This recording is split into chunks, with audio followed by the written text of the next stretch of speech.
Mesdames et messieurs, chers téléspectateurs, bonjour. L'orientation scolaire et professionnelle.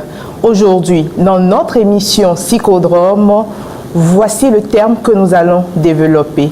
Nous sommes en compagnie d'un psychologue de l'éducation et de la formation, M.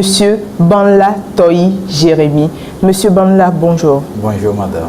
Vous êtes psychologue de l'éducation et de la formation et directeur du cabinet de psychologie SPID. Oui, tout à fait. Aujourd'hui, vous allez nous parler de l'orientation scolaire et professionnelle. Alors, d'ores et déjà, est-ce qu'on peut savoir ou avoir une idée de ce qu'est l'orientation? Ok. Merci pour la question. D'abord, on se demanderait que vient chercher un psychologue de l'éducation dans le monde de l'orientation. Donc, c'est important aussi de savoir que nous avons fait notre formation au Togo. Et au Togo, ceux qui ont suivi la formation en psychologie et de l'éducation, ils sortent avec 3 axes comme profil.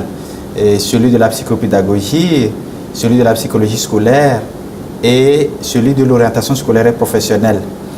Donc, nous pouvons aussi porter la casquette de conseiller d'orientation psychologue. Alors, quand on parle de l'orientation scolaire et professionnelle, je vais partir de ce schéma. Vous voyez, pour arriver à votre studio ici, j'ai parcouru environ 7 km. Alors, partant de 7 km pour arriver ici, si je n'ai pas eu des repères conséquents, je peux m'égarer quelque part. Autrement dit, j'ai dû avoir une orientation pour pouvoir arriver.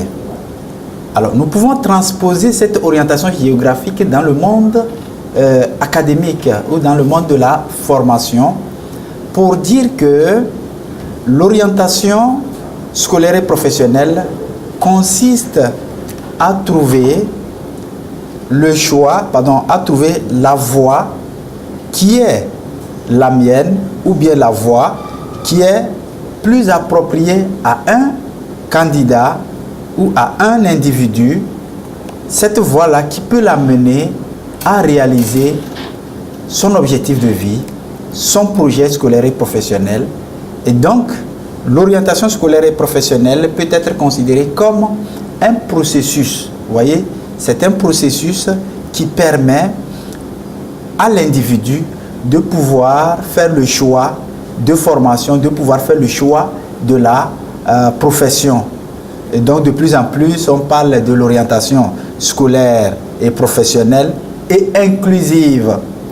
Inclusive parce que pendant longtemps, on avait ce concept dans le monde de l'éducation, mais aujourd'hui, dans le monde de l'éducation, pour dire que les personnes souffrant ou bien vivant avec certains handicaps ne sont pas laissées sur le carreau. Donc, l'éducation les prend en compte.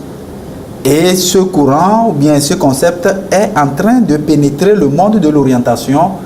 On parle donc de l'orientation scolaire, professionnelle et inclusive pour dire que toute personne et tout individu vivant, quelles que soient les insuffisances que la personne peut avoir, elle a encore des potentialités à mettre en œuvre lui permettant de faire un choix de formation qui cadre avec ses attentes, avec ses potentialités, ses capacités et par la suite arriver à s'insérer sur le plan professionnel.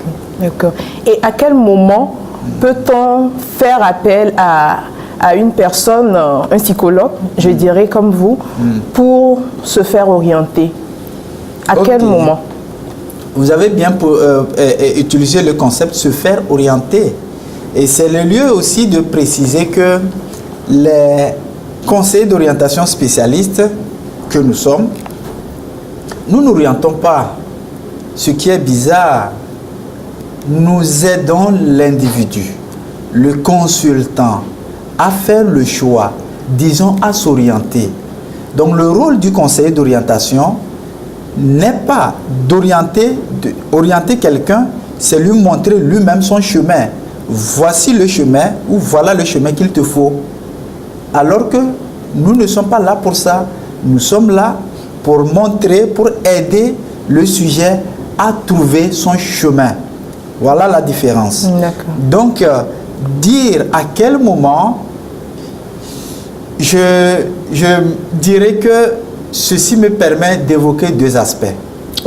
Ce qui nous place dans le monde de l'éducation à l'orientation et dans sur l'axe ou bien dans le monde des conseils d'orientation, des séances d'entretien d'orientation par exemple.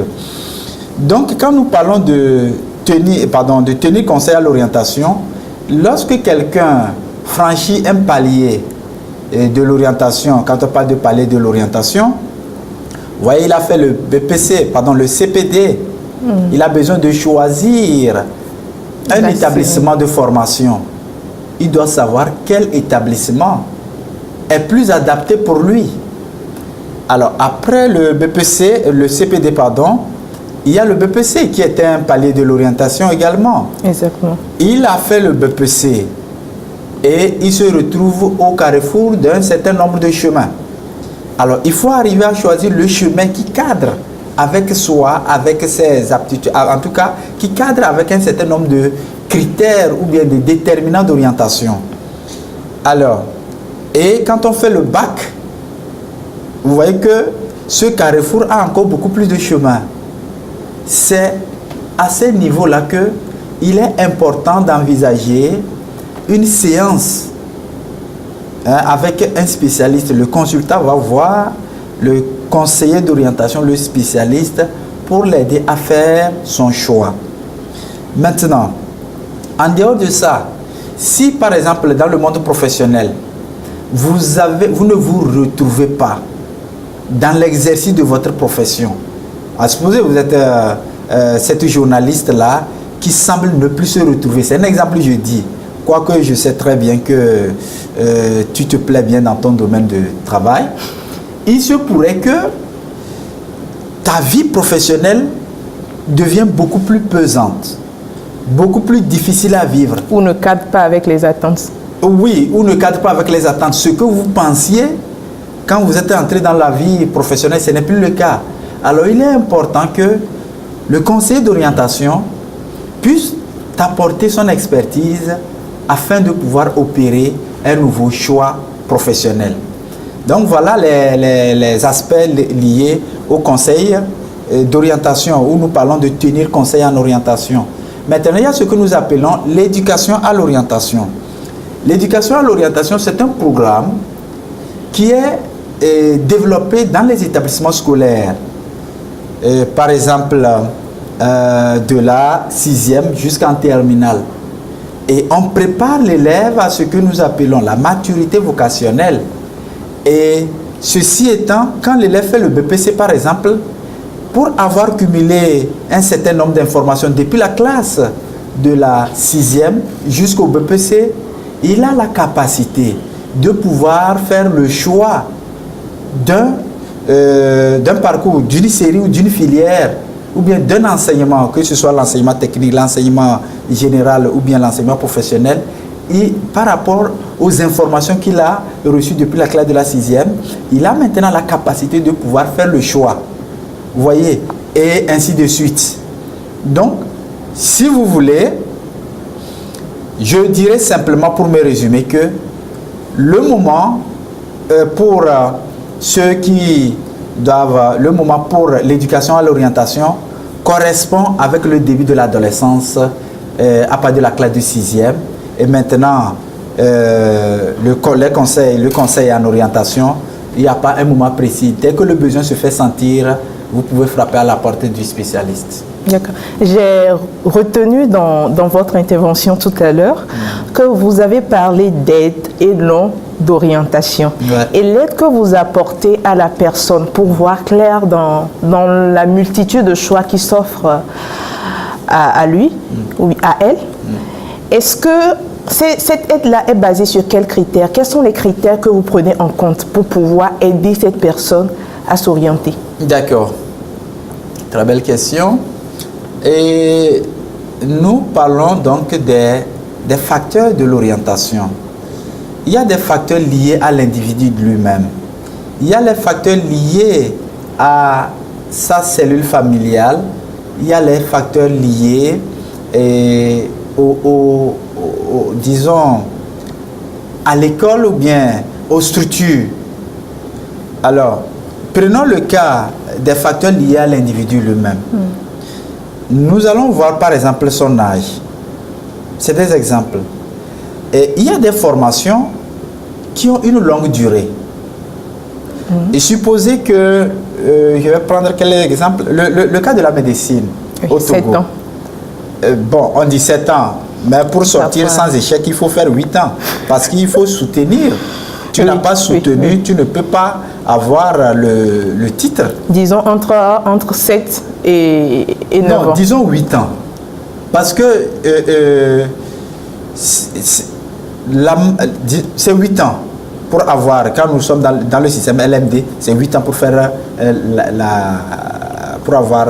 Ok, nous allons retenir que c'est un long parcours. Oui, c'est un long parcours. Et donc, à supposer que la personne a fait le bac à 32 ans, c'est un exemple. C'est un exemple, il a fait le bac à 32 ans. Il s'engage dans les études de la médecine. 8 ans, il va finir à 40 ans. S'il doit faire une spécialisation qui peut lui prendre 7 ans comme ça veut dire qu'il va boucler sa formation à 47 ans. L'espérance de vie des Africains, en particulier des Togolais, je crois qu'on nous situe dans les 55 ans. Vous pensez que quelqu'un qui finit sa formation à 47 ans, l'investissement qu'on a fait sur la personne, on peut récupérer un peu avant qu'il ne parte? Je ne crois pas. Donc on tient compte aussi de l'âge. On tient compte aussi de la santé de l'individu. Quelqu'un, par exemple, qui veut travailler dans le bois, alors qu'on sait que dans le bois, il y a énormément de la poussière et que la personne souffre de l'asthme. Il est important que la personne soit au courant de ça et si elle ne peut pas guérir de ce mal, qu'elle puisse prendre des précautions qui puissent minimiser, qui puissent lui permettre de minimiser les risques. Ou au mieux des cas, c'est de pouvoir envisager une autre profession. Donc, il y a l'âge, il y a la santé, il y a les capacités même d'adaptation de la personne. Il y a des personnes qui n'arrivent pas à s'adapter à certains milieux de vie. Et quelqu'un qui ne peut pas, par exemple, faire un travail isolé pendant 1 heure, 2 heures, 3 heures ou toute une journée, cette personne, ça va être difficile pour cette personne-là de s'aventurer vers les études de recherche, par exemple au laboratoire. Vous savez, les gens qui font des recherches, il peut arriver qu'ils soient déconnectés de l'environnement ambiant là pendant des jours et des jours avant de pouvoir arriver à un résultat. Donc, celui qui ne peut pas se concentrer, cette personne-là, on doit en tenir compte pour pouvoir lui donner des informations. C'est un exemple, c'est quelques exemples sur l'individu lui-même. Il y a aussi, j'ai parlé aussi de la famille. Vous voyez, la famille, il faut voir le niveau socio-économique de la famille. Il y a des études qui coûtent énormément cher. Et si la famille n'a pas la possibilité de supporter les frais de formation et que la personne a un ardent désir pour la formation pour laquelle il s'engage, ou bien pour une formation précise, alors il est important que cette personne-là fasse autre chose. Et quand elle va commencer par avoir des sous, elle pourra se payer la formation que lui-même il rêve tant. À côté aussi des conditions socio-économiques, pour raccourcir, je vais aborder le cas des offres de formation disponibles.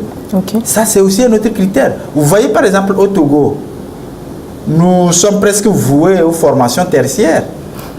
Le secteur industriel, il n'y a même pas des offres de formation assez équipées pour le secteur industriel.